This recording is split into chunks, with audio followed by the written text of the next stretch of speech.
तर नमस्कार. आता गाडी आपण लावलेली आणि आत्ता आपण व्हिजिटसाठी चाललो आहे. तर सध्या काय आहे, आत्ता टेंभुर्णी परिसरामध्ये आहे. टेंभुर्णी परिसरामध्ये डाळिंबाचा आणि पेरूच्या बागा बऱ्याच आहेत. एक 60-70 एकर पेरू असेल आणि डाळिंबाचा एक 20-22 एकर डाळिंबाचं क्षेत्र आहे टोटल. त्याच्यावरती मार्गदर्शन करतो आहे. आता वातावरण खूप खराब झाले, बघू शकता माग. हे वातावरण खराब झाल्यामुळे काय होते, स्प्रे वगैरे वाढत आहे. तरी पैठणमध्ये सकाळी मित्राचा फोन आला.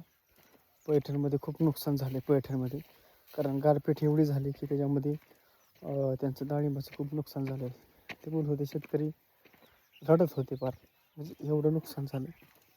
ठीक आहे, तो निसर्ग आहे. निसर्ग कोपला की अशा समस्यांना सामोरं जावंच लागते शेतकऱ्याला. कारण ठीक आहे, बाकी कोणाचं नुकसान होत नाही, पण शेतकऱ्याचं सगळ्यात मोठं नुकसान हे शेतकऱ्याचं होतं. कारण त्याने एवढा खर्च केलेला असतो. त्या खर्चामध्ये त्याच्यामध्ये त्याला बरीच समस्यांना सामोरं जावं लागतं. आता टेंभुर्णी परिसरामध्ये बघायला गेलं तर डाळिंब, पेरू, ऊस इकडे जास्तीत जास्त फॅनारच्या प्लॉट जास्त आहेत फॅनार जातीचं. कारण जुनी शेतकरी, ऊसाचा पट्टा भरपूर आहे इकडे, ऊस पण भरपूर आहे.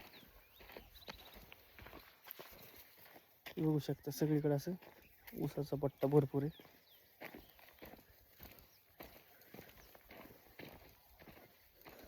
त्याच्या मागं तुम्हाला इकडे कारखाना दिसत असेल, लांब आहे तिकडे.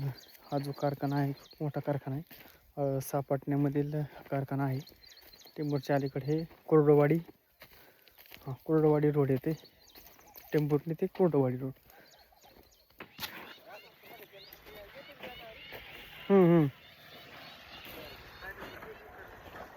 ठीक आहे, चालेल.